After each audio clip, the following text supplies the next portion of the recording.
Bonjour, nous avons terminé la dernière chronique sur la prise de Damiette par Louis IX et ses chevaliers croisés le 6 juin 1249.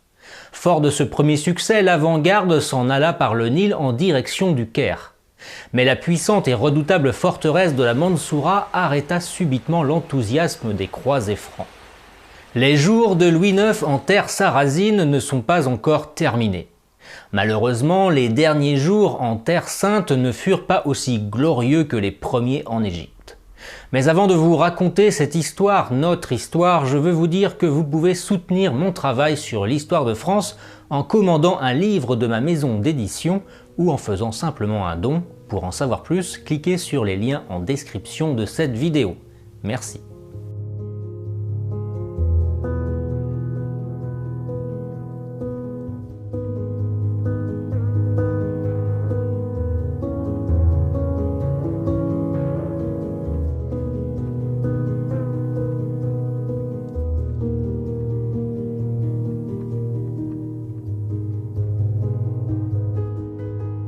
En décembre 1249, après l'arrivée des troupes de son frère Alphonse de Poitiers, l'armée se dirigea vers le sud, mais sur le chemin se dressait la ville de la Mansoura protégeant l'entrée du Caire.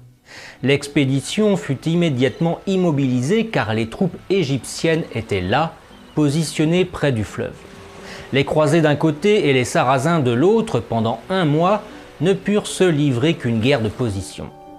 Le 2 février 1250, un bédouin converti au christianisme vint renseigner le connétable Humbert de Beaujeu de la présence d'un guet en aval du camp des croisés.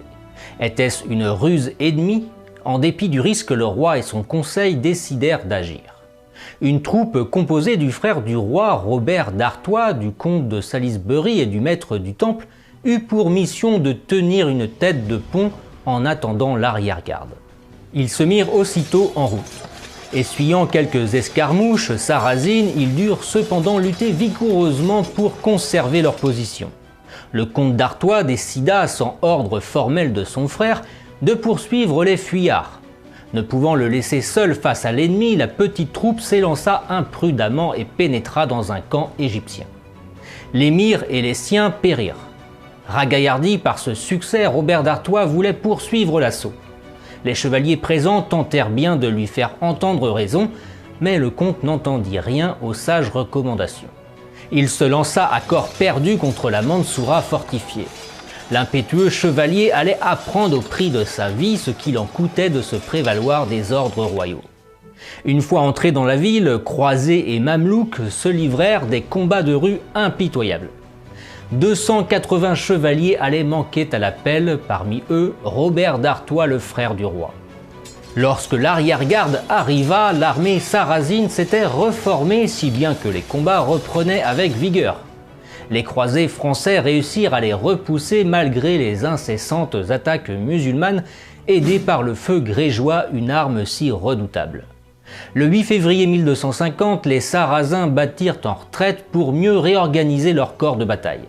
À peine Louis IX eut-il le temps de sécher ses larmes que l'armée égyptienne se reforma plus loin et barrait à nouveau la route du Caire. Louis IX décida de se retirer et de prendre appui depuis le camp du duc de Bourgogne.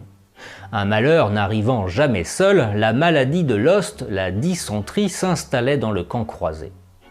Les 80 galères mobilisées pour évacuer les blessés et les malades furent interceptées par l'armée sarrasine. Louis IX tenta un échange, l'Égypte contre Jérusalem.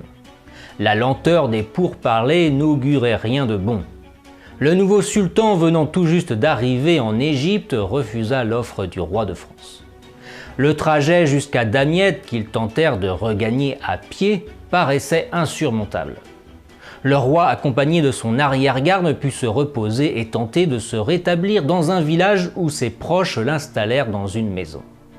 Le 9 février 1250, la maison royale fut envahie et le roi, anéanti et épuisé, fut fait prisonnier. Pendant ce temps, l'avant-garde continuait sa marche vers Damiette quand, arrivée près de Fariscourt, elle fut encerclée et les chevaliers furent écrasés le 6 avril 1250. Louis IX, bien que captif, fut bien traité par le sultan, Ils eurent des échanges nourris, vifs et ne souffrant d'aucune complaisance. Louis IX était séquestré dans les geôles du sultan de Babylone et malgré l'issue mortelle inévitable, il passait chaque seconde à tenter de le convertir, l'unique motivation de son voyage. Très rapidement, la nouvelle gagna Damiette où Marguerite de Provence, sa femme, résidait toujours. Devenue chef militaire de l'armée croisée le 8 avril 1250, elle mit au monde un fils, Jean Tristan. Le 3 mai 1250, Louis IX et le chef Mamelouk, le nouveau chef de la région, se mirent d'accord. Damiette contre la libération du roi, 400 000 besants d'or pour ses compagnons en captivité, y compris ceux des croisades précédentes. Pendant ce temps, d'autres chevaliers vivaient des moments plus difficiles. Ils étaient emmenés dans des enclos où il leur était demandé de renier leur foi. Ceux qui refusaient étaient décapités. La reine Marguerite de Provence eut pour mission de réunir les 400 000 besants d'or et le 6 mai, le roi était libéré.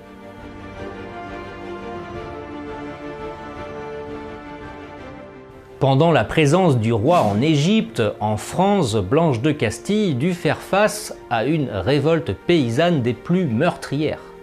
En 1251, un chef quelque peu fanatique, un certain Jacob, qui se faisait appeler le maître de Hongrie, arriva en France et prétendait avoir reçu de la Vierge Marie une lettre affirmant que les puissants, les riches et les orgueilleux ne pourraient jamais reprendre Jérusalem. Seuls les pauvres, les humbles, les bergers y parviendraient. Il mena alors cette croisade appelée la croisade des Pastoureaux. Galvanisés par ce Jacob, des paysans, des pasteurs de troupeaux laissaient leurs familles, leurs terres pour prendre la route vers la Terre Sainte. Alors ils traversèrent la France du nord au sud, les rangs grossissaient si rapidement qu'ils passèrent d'une centaine pour finir à plusieurs milliers. Dans un premier temps, Blanche voyait d'un bon œil cette troupe massive susceptible de venir en aide à son fils. Émue, elle les laissait continuer leur chemin sans la moindre obstruction. Au fil du temps, dans les rangs se mêlaient des gens sans foi ni loi, motivés par les aumônes généreuses que les gens acceptaient de leur donner sur leur chemin. Ils étaient guidés par ce Jacob au comportement de plus en plus belliqueux et radical. Une troupe importante prit la direction de la capitale. Quand la reine Blanche vit le nombre impressionnant d'hommes présents à Paris, apeurée, elle demanda à parler au maître. Elle fut rassurée lorsqu'il lui confirma qu'il souhaitait simplement se rendre en Terre Sainte pour aider son fils. Plus tard, elle apprit avec la plus grande des tristesses la violence de leur forfait à travers le royaume, et comprit alors qu'elle avait été dupée. La population se cloîtrait chez elle à la simple annonce de leur arrivée. Les églises étaient pillées, les prêtres et les juifs massacrés. Certains pastoureaux échappèrent au fil de l'épée en se rendant en Angleterre, quand d'autres, une fois identifiés, finirent par se faire massacrer.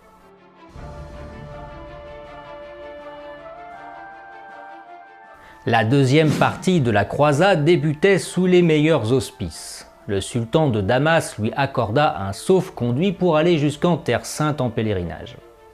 Il opéra un changement de politique après sa libération, en passant de la conquête à la résistance et en entreprenant un énorme programme de fortification des châteaux et des villes. Le premier hiver fut consacré à la sécurité d'Acre en entourant le bourg d'une haute muraille, et au cours de l'année 1251, il s'attela à la reconstruction de Césarée. En 1252, l'armée se porta sur Jaffa, puis en 1253, le roi renforça le château de Sidon qui avait quelque temps plus tôt subi des attaques musulmanes meurtrières. À son arrivée, il pouvait constater le cœur meurtri, la violence de la bataille. En digne souverain catholique, il se faisait un devoir d'enterrer dans des fosses les corps des chrétiens tués par les Sarrasins. Qu'importe qu'ils fussent en putréfaction ou tout puant, le roi, contrairement aux chevaliers présents, mettait les corps en terre sans se boucher le nez. Au printemps 1253, une ambassade vint lui annoncer la mort de sa mère, Blanche de Castille, survenue le 27 novembre 1252 à Paris. Pendant 2 jours, personne ne pouvait lui parler jusqu'à ce moment où il accepta de voir son ami de Joinville. Il était temps pour Louis IX de penser à retrouver son doux royaume. Avant de prendre le large, il prit soin en février 1254 de conclure une paix avec le sultan d'Alep et de Damas. Elle prit la forme d'une trêve de 2 ans, 6 mois et 40 jours. Impatient de retrouver sa bonne terre de France, il précipita son départ et embarqua d'Acre le 25 avril 1254. Sur la route du retour à bord de sa nef marseillaise, le légat Eudes de Châteauroux lui avait octroyé un immense privilège, celui de lui permettre d'ériger un autel pour y faire célébrer chaque jour la Sainte Messe. Quelle immense joie fut la sienne! Très affaibli, il débarqua au Salin d'Hyères le 10 juillet 1254. 5 ans après son départ, il retrouvait les siens, son peuple. Le roi meurtri cherchait désespérément les causes de l'échec de la croisade. Quand il entendit sur la route le prêche d'un certain Hugues de Digne, portant sur la justice et l'humilité, et après des échanges nourris avec Jean de Joinville, son ami, alors se dessina la voie, le programme politique de la dernière partie de son règne. Son royaume allait connaître une entreprise de moralisation sans précédent. Désormais, Louis devint un roi eschatologique, instigateur d'une cité terrestre évangélique. Sa vie, ses actes politiques et son comportement n'eurent dès lors qu'un seul but, plaire à Dieu.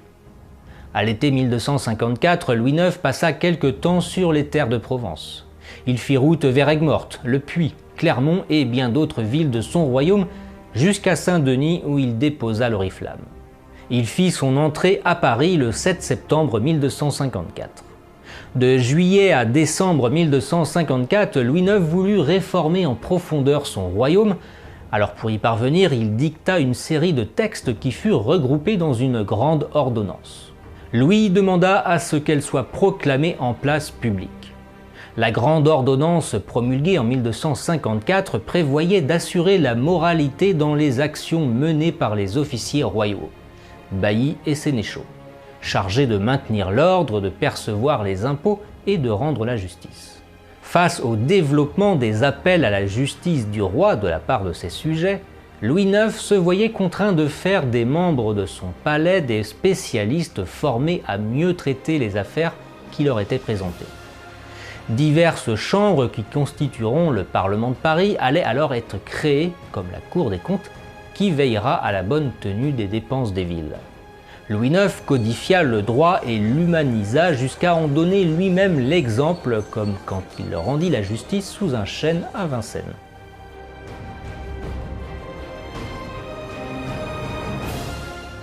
Louis IX avait à cœur de soulager le plus pauvre, et cette vertu ne s'appliqua pas seulement auprès des plus nécessiteux.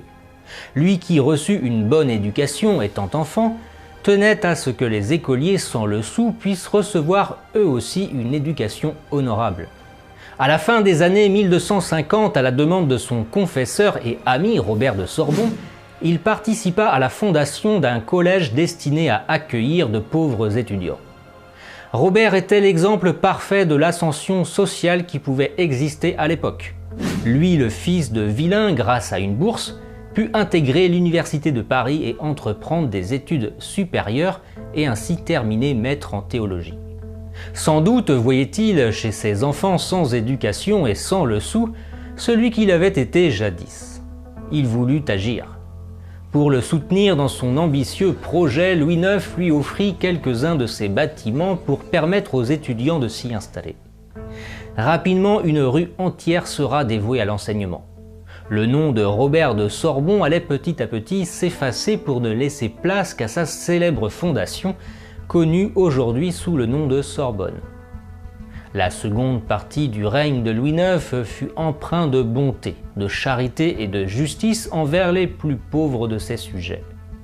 Il tenait à ce que chacun de ses sujets puisse jouir d'une justice exemplaire, que nul ne soit privé de son droit sans faute reconnue et sans procès, se plaisait-il à dire.